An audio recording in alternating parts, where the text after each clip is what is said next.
नमस्कार साथियों, मैं दीपांकर राज आप सभी का फिर से अपने इस उत्तराखंड कंपटीशन एग्ज़ाम के चैनल पर स्वागत करता हूं और आप सभी को आपकी आने वाली परीक्षाओं के लिए शुभकामनाएं देता हूं।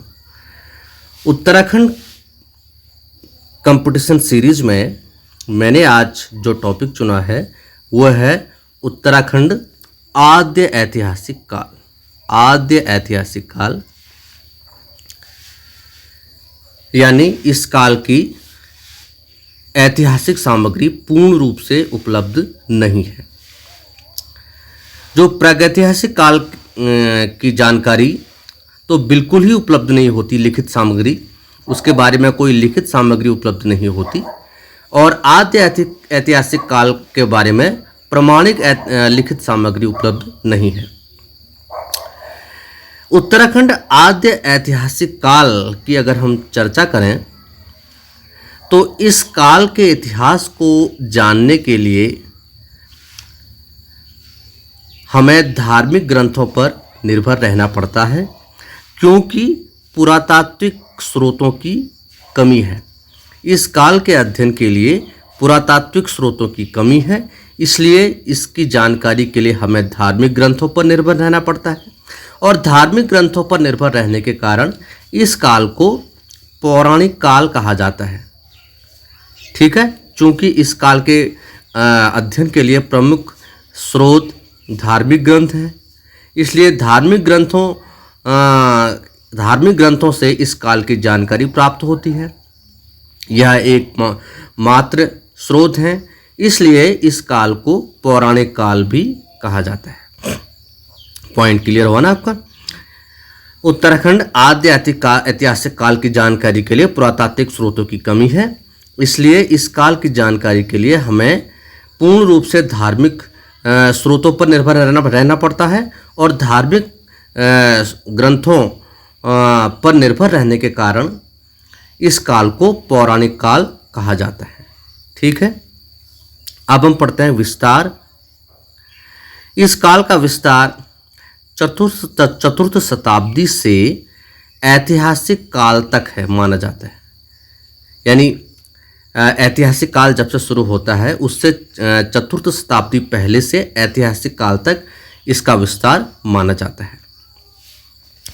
इस काल में मनुष्य के लौह, ताम्र धातुओं, कृषि, पशुपालन से परिचित होने के साक्ष्य प्राप्त होते हैं।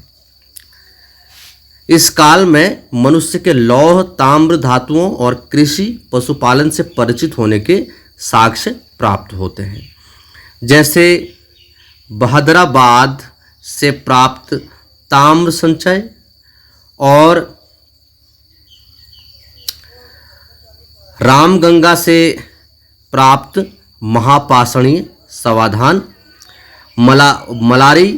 मलारी और रामगंगा, मलारी गांव और रामगंगा से प्राप्त महापाषाणीय समाधान इसके उदाहरण हैं, जो कि इस काल में मनुष्य के इन सांस्कृतिक तथ्यों से परिचित होने के प्रमाण प्रस्तुत करते हैं कि वह शव को दफनाते थे और महापाषाणीय संस्कृति से परिचित थे। इस काल में मनुष्य के ताम्र धातुओं, कृषि, पशुपालन से परिचित होने के साक्ष्य मिलते हैं।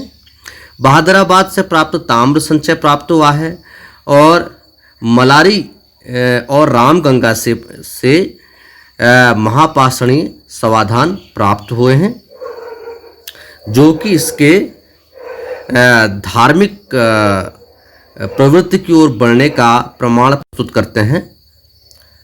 किस काल में? आद्य ऐतिहासिक काल में, मनुष्य के उत्तराखंड में।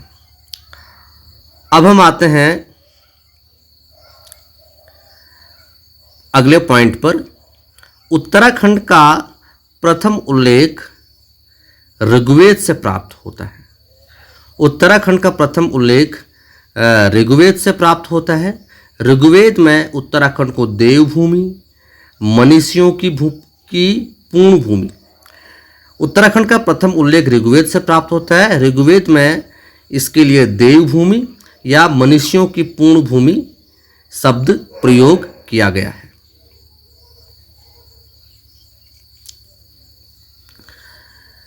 अगले पॉइंट पे चलते हैं। उपनिषदों, ब्राह्मण ग्रंथों, पुराणों, रामायण, महाभारत में भी उत्तराखंड का उल्लेख मिलता है और इसके लिए उत्तराखंड के लिए इन ग्रंथों में पूर्ण भूमि, ऋषि भूमि या पवित्र भूमि शब्द का प्रयोग किया गया है। अगले पॉइंट पर चलते हैं।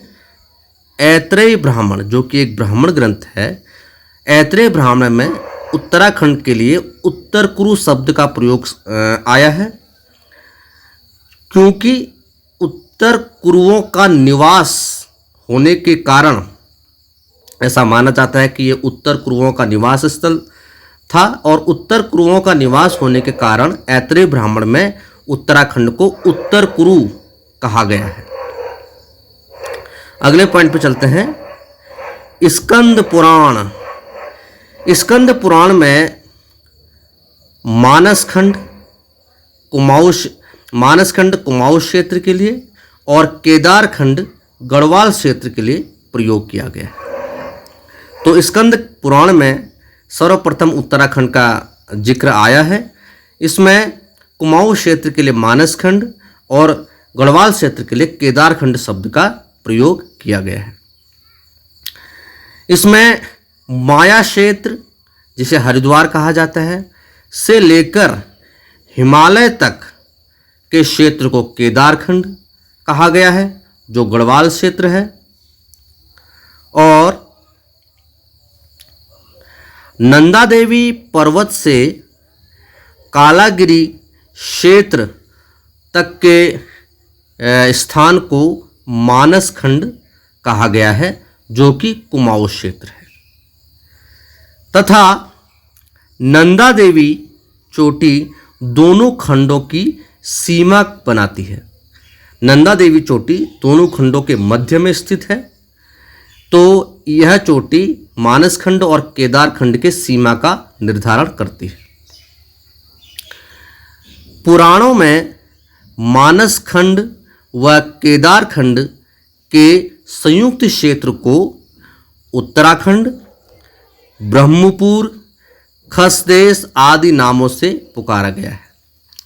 मानसखंड और केदारखंड यानी कुमाऊं और गढ़वाल के संयुक्त क्षेत्र को उत्तराखंड, ब्रह्मपुर, खसदेश आदि नामों से पुकारा गया है।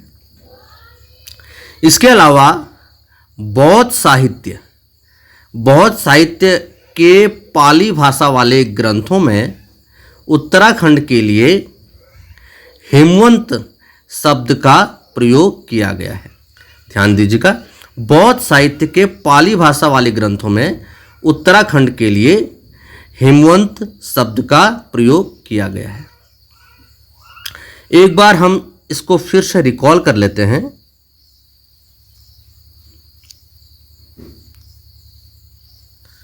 उत्तराखंड आद्य ऐतिहासिक काल, पुरातात्विक स्रोतों की कमी, धार्मिक ग्रंथ इसके अध्ययन के लिए प्रमुख स्रोत, इस कारण इस काल को पौराणिक काल कहा जाता है। विस्तार 4th शताब्दी से ऐतिहासिक काल तक माना जाता है। इस काल में मनुष्य के लौह ताम्र धातुओं और कृषि पशुपालन से परिचित होने के साक्ष्य मिलते हैं। बहादुराबाद से प्राप्त ताम्र संचय और मलारी रामगंगा से प्राप्त महापाषाणी समाधान प्राप्त हुए हैं। उत्तराखंड का प्रथम उल्लेख ऋग्वेद से मिलता है, जिसमें इसके लिए देवभूमि, मनुष्यों की पूर्ण भूमि आदि शब्द प्रयुक्त किए गए हैं। उपनिषदों, ब्राह्मण ग्रंथों, पुराणों, रामायण, महाभारत में उत्तराखंड का उल्लेख मिलता है। इसके लिए इन ग्रंथों में पूर्ण भूमि, ऋषि भूमि या पवित्र भूमि शब्द का उल्लेख किया गया है। ऐत्रेय ब्राह्मण में उत्तराखंड के लिए उत्तर कुरु शब्द का प्रयोग किया गया है। उत्तर कुरुओं का निवास होने के कारण ऐसा माना जाता है कि यहाँ उत्तर कुरुओं का निवास स्थल था, इसलिए इस स्थल को उत्तर कुरु कहा गया है।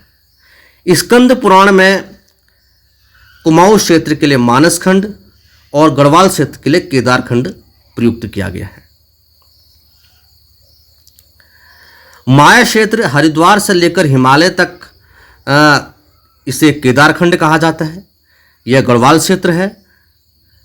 और नंदा देवी पर्वत से कालागिरी क्षेत्र तक इसे मानस खंड कहा जाता है, यह कुमाऊं क्षेत्र है। नंदा देवी चोटी दोनों खंडों की सीमा बनाती है। पुराणों में मानस खंड व केदार खंड के संयुक्त क्षेत्र को उत्तराखंड, ब्रह्मपुर, खसदेश आदि नामों से पुकारा गया है। बौद्ध साहित्य के पाली भाषा वाले ग्रंथों में उत्तराखंड के लिए हिमवंत शब्द का प्रयोग किया गया है। तो ये थी आद्य ऐतिहासिक कालीन उत्तराखंड से संबंधित जानकारी। आगे मैं कुमाऊं और गढ़वाल के इतिहास के बारे में अगले वीडियो में बताऊंगा। अगर आपका आज का वीडियो आपको अच्छा लगे तो आप इसे लाइक कीजिए, शेयर कीजिए और मेरे चैनल को सब्सक्राइब कीजिए, ताकि मैं जो भी वीडियो अपलोड करूं वो आप तक तुरंत पहुंचे। तो अगले वीडियो में आपसे फिर मुलाकात होगी। तब तक के लिए नमस्कार।